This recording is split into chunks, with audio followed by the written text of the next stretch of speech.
Ah, Armored Core, a series that I absolutely love. With the recent announcement of Armored Core 6, I decided to play through the entire franchise, and see how well they held up after all these years. And on that note, it's time for some 90s CGI.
Man, I love these intros. Anyways, on to the gameplay. The gameplay is separated into two modes. The garage, where you'll customize your mech, select what missions you want to do, and read your email. There's a decent amount of parts to customize your mech, with your legs being one of the most important parts. Depending on the type you use, it can drastically change your carry weight, your walking speed, and how fast you turn. Some leg types also remove the downside of using heavy weapons. The two that do are quad legs and tank treads. Yeah, if you want to, you can basically just build a tank. The only issue with the tank is that it's very, very slow, and it can't turn with a dam. It does have a few upsides, however, like their absolutely absurd carry weight, and being able to fire heavy weapons while flying. To be honest, the tank playstyle just isn't for me. It's just way too slow for me. Anyway, moving on to the quad legs. Quad legs are probably the best all-around leg type. They're pretty fast, have a good amount of carry weight, and overall just a really good leg type to use. They might be too good, actually. From what I can tell, there's really no downside to using the quad legs, except for melee. Instead of doing a slash, you now do a stab, and well, the stab is pretty useless. Overall, I really like the customization in this. It's got a good amount of parts to make whatever type of war crime machine you desire. Then there's the missions, where you'll take on some dastardly and deadly foes such as the homeless, or workers going on strike for better working conditions. Yeah, as you can probably tell, you're not the good guy here. You're a hired gun working for the big two megacorporations, Murakomo, Millennium, and Chrome, and you're going to be doing all sorts of dirty grunt work for them, like being told to attack a densely populated urban sector, or killing a test subject who escaped a totally safe and normal operation called Human Plus. It's not like Murakomo is conducting horrific experiments on those in debt to them. Why, that'd just be silly. And on that note, let's talk about what happens after you complete a mission. Completing a mission gives you credits to spend on new parts and weapons, as well as your expenses, while failing gives you nothing but a big old bill you have to pay off. And if you don't have enough money, well, you go into debt. Fall too far into the red and well, the corporations have ways of making you pay it back.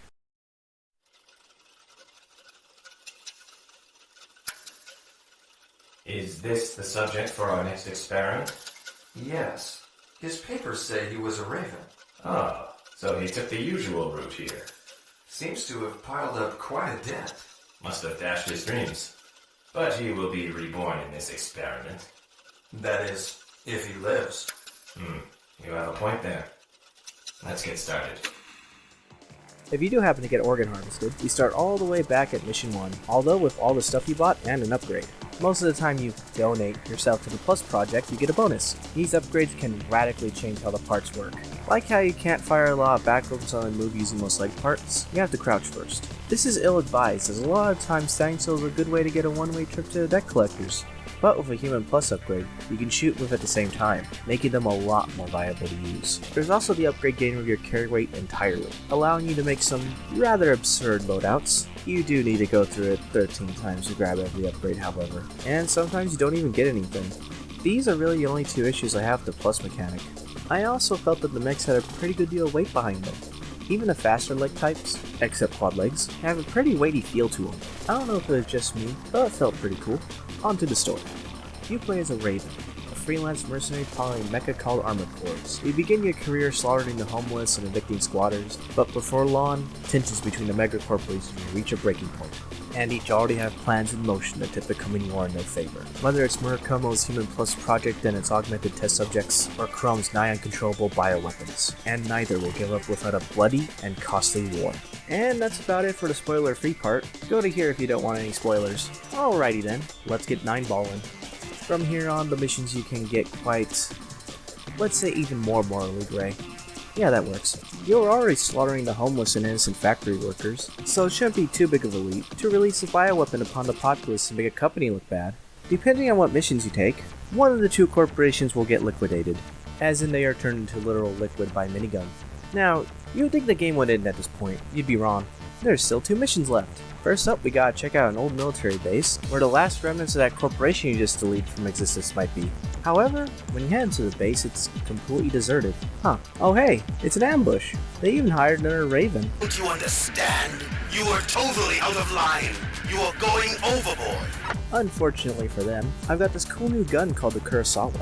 And well, it isn't called a cannon for nothing. After slaughtering them all, we're on to the actual final mission of the game. An unknown organization has infiltrated the Raven's Nest, and have dumped a truckload of landmines inside. Since the nest has already taken care of the intruders, all you gotta do is take out the landmines. Sounds easy, right? Right? Well, you see, there's a little snag in that. The mission's kinda sort of a trap designed to kill you.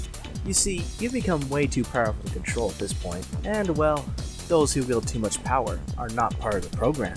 After slaughtering everybody in this room, we wind up in the worst part of the game, the cubes. So what you have to do is you have to fly up, right? But all the cubes are moving around, of course, because I sure know I play on the perfect platforming. The cubes also shoot lasers at you. They also hit you just hard enough to knock you off balance and possibly fall. These cubes are a bane to my existence and I hate them. Anyway, I have to move on from this or else I'll just keep ranting about cubes forever. After leapfrogging your way through cube hell, you start receiving strange radio transmissions from someone unknown.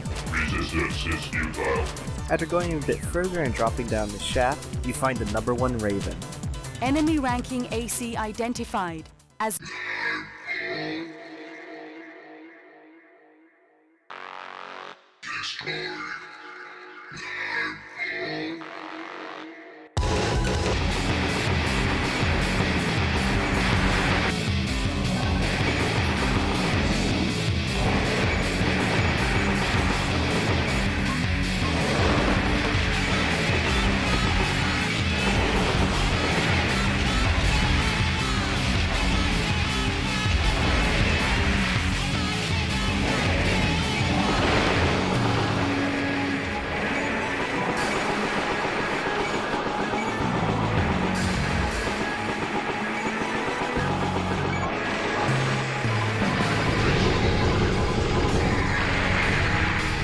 Nineball is, for lack of a better term, extremely overpowered. He can seemingly fly forever, has all the Human Plus upgrades, and is a real crack shot with that cannon. And here's the kicker. Let's say you do beat this 9-ball. In literally the next room, there's another 9-ball. Now, of course, if you did manage to beat the first 9-ball, you're pretty much nearly dead. So fighting the second one isn't really possible. I'm willing to bet at this point, you're wondering, how do I win in this situation? Well, it's actually really quite simple what you need to do. Run away. Just fly past them. Yeah, the door's not locked or anything. Just run. Just go for it. After running away from 9-ball, you find out what they were guarding. An AI core.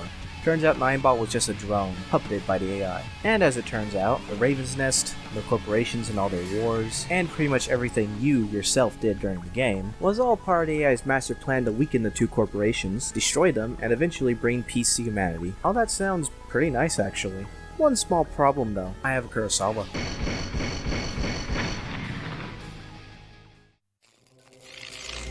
Are you satisfied?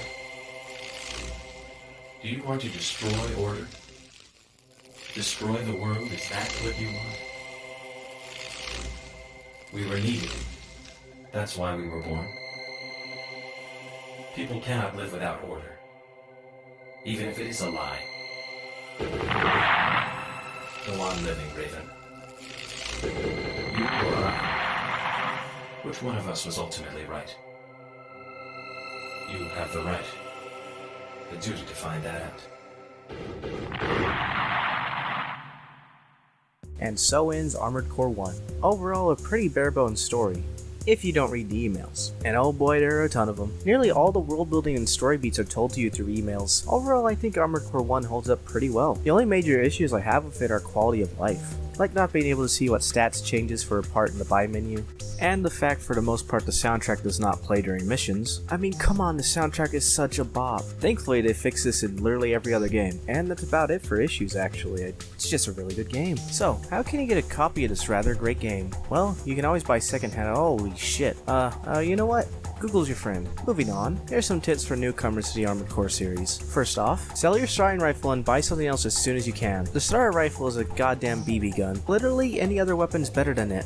This goes for nearly every Armored Core game by the by. For your first purchase, I highly recommend a machine gun. They have a generous ammo supply, do a decent amount of damage, and shoot really, really fast. And I think in Armored Core 1 it's also a hit scan weapon. The only issue is, ammo costs. In some missions, you can get parts instead of money for completing them. You can get a really good bipedal leg part from one of them from a pretty early mission. Even if you don't wind up using it, you can still sell it for a pretty penny. And now it's time for the most important tip of all. Save often. No, really. Save all the damn time, or else bad things happen. And that about covers it. Good luck out there. And remember, debt collecting is just another word for organ harvesting. See, they even rhyme.